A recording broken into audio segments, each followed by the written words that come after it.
Hello and welcome. I'm Pauline from Pauline's Quilters World. We've had so much fun over the last few months creating wonderful new things for you. And I want to show you now our beautiful butterfly jelly roll rug. Now I designed these up with those little special people in mind. You know, I know a lot of us have got gorgeous grandchildren or we've got children of our own, and just making something special like this for their room I think is just absolutely fabulous. So obviously we're going to start with jelly rolls. This is one of the beautiful batik ranges from Wacky Jackie, or you know, you might be able to like to use the motor ones. There's all different ones out there. You might want to cut scraps of fabrics 2.5 inches wide. Bust your stash while you're sitting at home. Get all those fabrics out and use them. We do like to use the rainbow batting, the cotton batting, this one here. It's cut 2.25 inches wide. And with this jelly roll rug, you're just going to sew your strips. So we're just going to put the batting on top.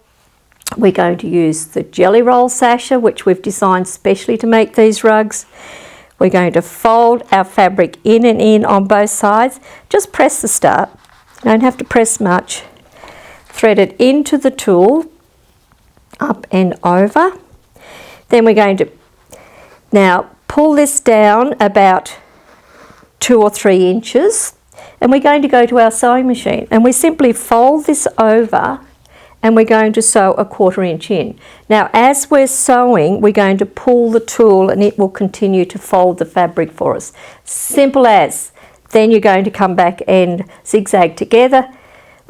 We'll talk about the chenilling, because in our pattern we have every bit of instruction in there that you need. You have the pattern for the butterfly, you have the chenilling instructions, you have the binding instructions. It's all in there.